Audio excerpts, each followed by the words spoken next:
شادیاں کرتے پھرتے ہو، تمہارے خیمے کے باہر 1200 مسلمانوں کا خون بہہ گیا ہے، تم نے شہیدوں کا خون بھی خشک نہیں ہونے دیا۔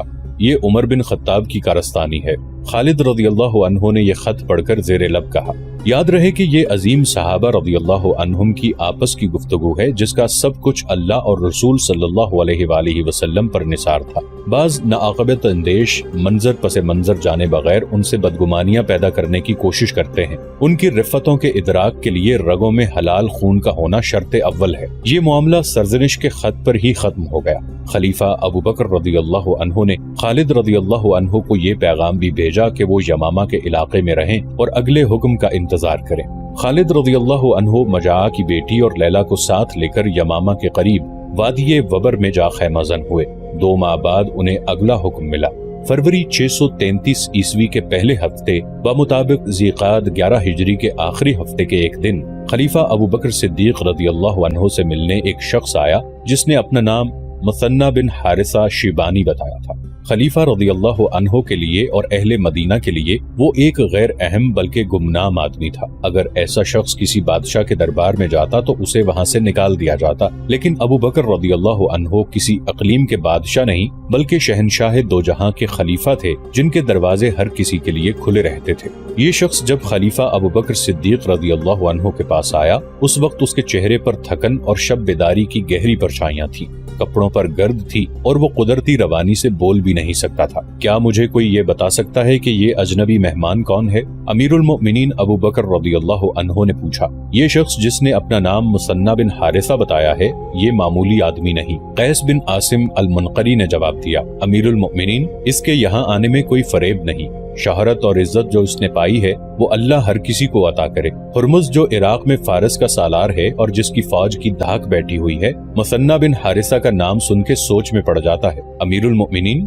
کسی اور نے کہا، آپ کا اجنبی مہمان بحرین کے قبیلہ بکر بن بائل کا معزز فرد ہے۔ یہ اسلام قبول کرنے والے ان لوگوں میں سے ہے جنہوں نے کفر اور ارتداد کی آندھیوں میں اسلام کی شمع روشن رکھی ہے، اور اس نے ہمارے سالار علا بن حضرمی کے ساتھ مل کر عراق کی سرحد کے علاقوں میں مرتدین کے خلاف لڑائیاں لڑی ہیں۔ امیر المؤمنین رضی اللہ عنہ کا چہرہ چمک اٹھا۔ اب انہوں نے مثنی بن حارثہ کو بدلی ہوئی نگاہوں سے دیکھا۔ ان کے ذہن میں عربی مسلمانوں کے وہ قبائل آ گئے جو ایرانیوں کے محکوم تھے۔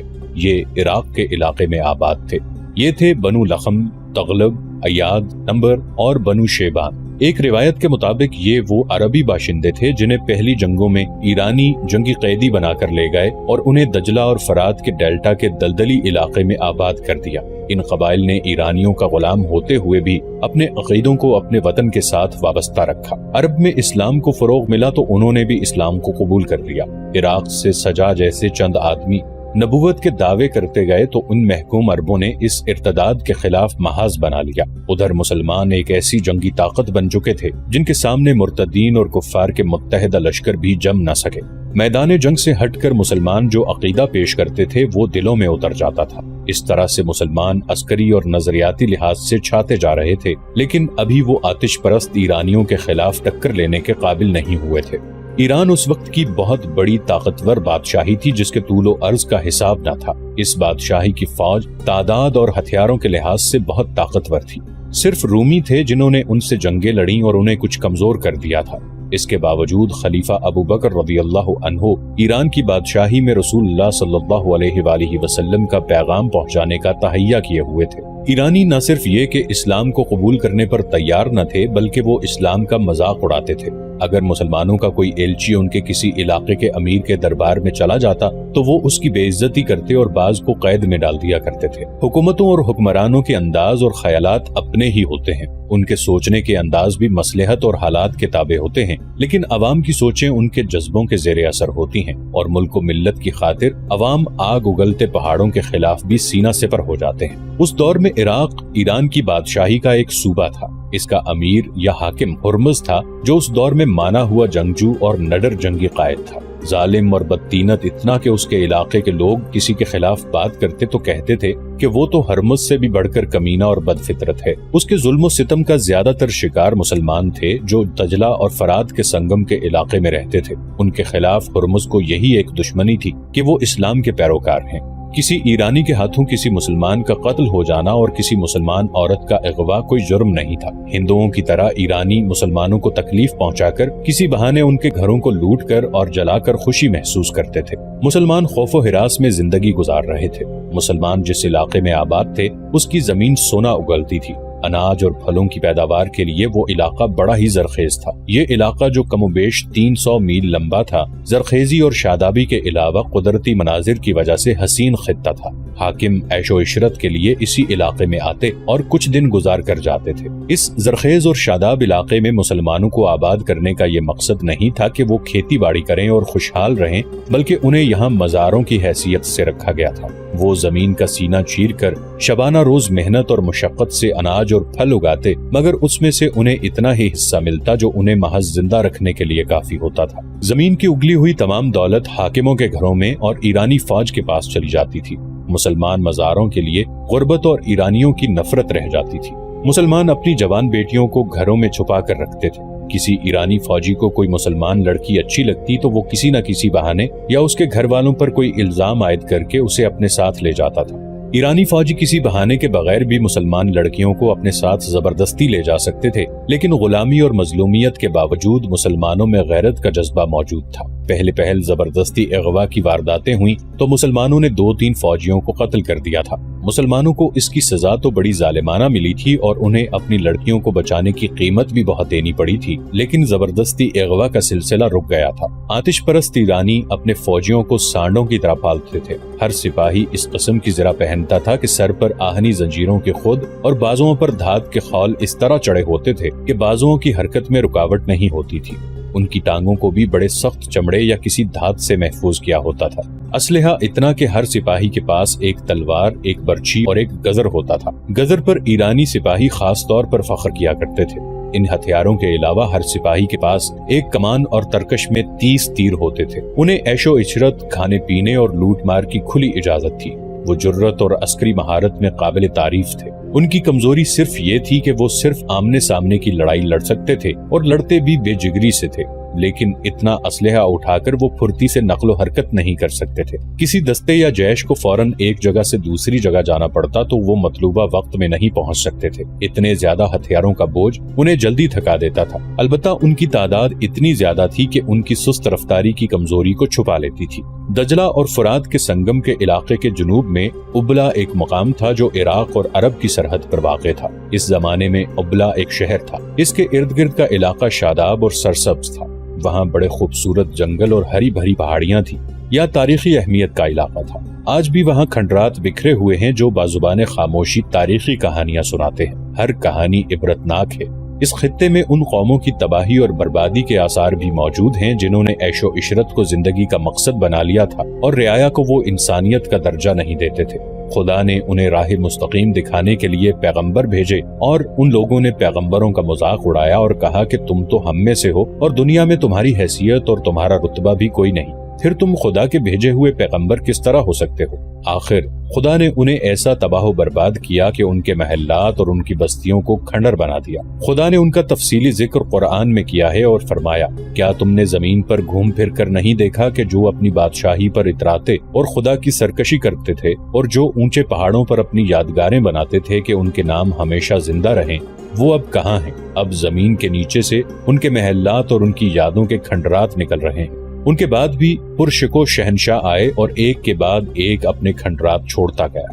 بابل کے کھنڈر بھی آج تک موجود ہیں۔ اس خطے میں اشوری آئے، ساسانی آئے اور اب جب مدینہ میں حضرت ابو بکر صدیق رضی اللہ عنہ امیر المؤمنین تھے، دجلہ اور فرات کے اس حسین اور عبرت انگیز خطے میں ایرانیوں کا طوطی بول رہا تھا، اور یہ آتش پرست قوم پہلی قوموں کی طرح یہی سمجھتی رہی کہ اسے تو زوال آ ہی نہیں سکتا۔ وہ محکوموں کے خدا بنے ہوئے تھے۔ بنت سعود، ایک نوجوان مسلمان لڑکی اپنی سہیلی سے پوچھ رہی تھی، خدام نہیں آیا؟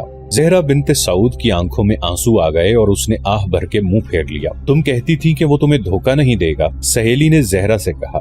خدا نہ کرے وہ اس بدبخت ایرانی کے ہاتھ چڑھ گیا ہو، خدا نہ کرے، زہرا بنت سعود نے کہا۔ وہ آئے گا، 4 دن گزر گئے ہیں، میں اس ایرانی کے ساتھ نہیں جاؤں گی، موت قبول کر لوں گی، اسے قبول نہیں کروں گی۔ خدام مجھے دھوکہ نہیں دے گا۔ زہرا، سہیلی نے اسے کہا، کیا یہ بہتر نہیں ہوگا کہ تم اس ایرانی کماندار کو قبول کر لو؟ تمہارے خاندان کے لیے بھی یہی بہتر ہوگا۔ یہی ہے نا کہ تمہیں اپنا عقیدہ بدلنا پڑے گا، ساری عمر عیش تو کرو گی نا۔ میں نے جس خدا کو دیکھ لیا ہے اسی کی عبادت کروں گی۔ زہرا نے کہا، آگ خدا نے پیدا کی ہے، آگ خدا نہیں ہو سکتی۔ میں خدا کی موجودگی میں کسی اور کی پرستش کیوں کروں؟ سوچ لو زہرا۔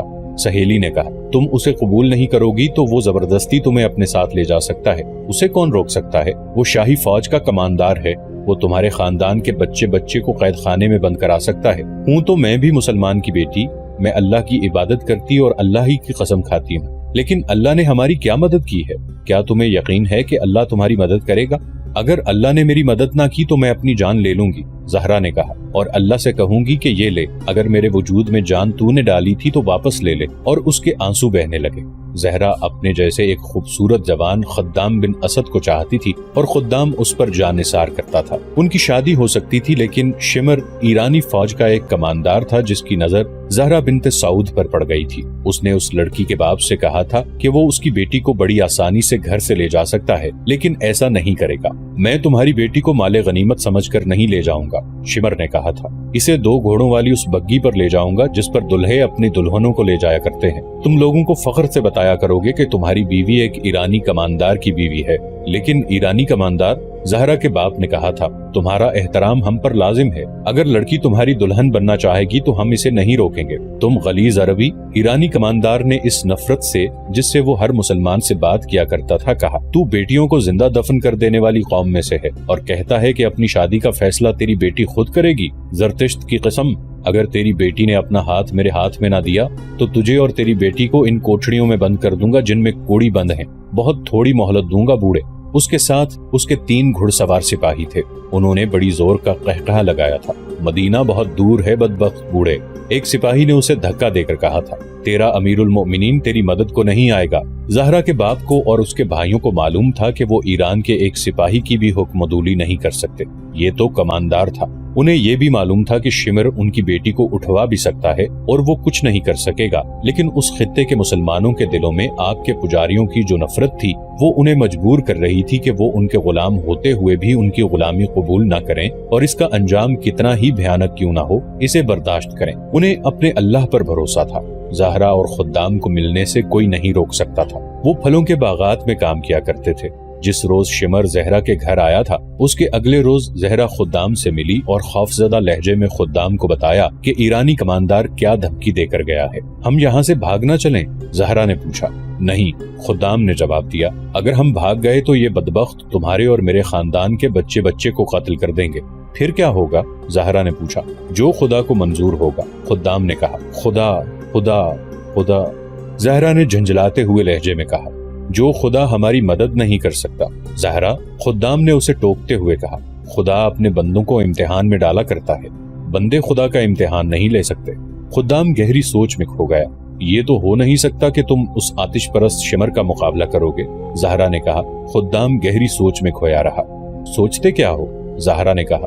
تم اس شخص کو قتل تو نہیں کر سکتے، ہمارے سامنے ایک ہی راستہ ہے، خدا نجات کا راستہ بھی دکھا دے گا، خدام نے کہا۔ تمہیں ایک اور راستہ میں بھی دکھا سکتی ہوں، زہرا نے کہا۔ مجھے اپنی تلوار سے قتل کر دو اور تم زندہ رہو، تھوڑی سی قربانی دو، خدام نے کہا۔ میں اس نفرت کا اندازہ کر سکتا ہوں جو شمر کے خلاف تمہارے دل میں بھری ہوئی ہے، لیکن اس پر یہ ظاہر کرو کہ تم اسے پسند کرتی ہو، اسے دھوکے میں رکھو۔ میں کچھ دنوں کے لیے غائب ہو جاؤں گا۔ کہاں جاؤ گے؟ زہرا نے پوچھا۔ کیا کرنے جاؤ گے؟ مجھ سے ہر بات نہ پوچھو زہرا، خدام نے کہا۔ میں خدائی مدد حاصل کرنے جا رہا ہوں، خدا کی قسم خدام، زہرا نے اس کے کندھے پر ہاتھ رکھ کر کہا۔ اگر تم نے مجھے دھوکہ دیا تو میری روح تمہیں چین سے نہیں جینے دے گی، میں ایک دن کے لیے بھی اس کافر کی بیوی بن کے نہیں رہ سکوں گی۔ اس کی بیوی بننے کا مطلب یہ ہے کہ مجھ سے تم ہی نہیں میرا مذہب بھی چھن جائے گا۔ اگر تم مذہب کی اتنی پکی ہو تو خدا ہماری مدد کو آئے گا، خدام نے کہا۔ خدام، زہرا نے مایوسی کے لہجے میں کہا، میں مذہب کی تو پکی ہوں لیکن خدا پر میرا عقیدہ متزلزل ہوتا جا رہا ہے۔ خدام کچھ اور کہنے ہی لگا تھا کہ باغ میں کام کرتے ہوئے لوگوں میں ہڑبونگ سی مچ گئی۔ 3-4 آدمیوں نے خدام کو پکارا۔ زہرا اٹھی اور وہیں سے پودوں میں غائب ہو گئی۔ خدام نے اٹھ کر دیکھا، کچھ دور پرے ایرانی کماندار شمر اپنے گھوڑے پر سوار آ رہا تھا۔ اس نے دور ہی سے کہا تھا کہ خدام کو اس کے پاس بھیجا جائے۔ خدام آہستہ آہستہ چلتا شمر کی طرف گیا۔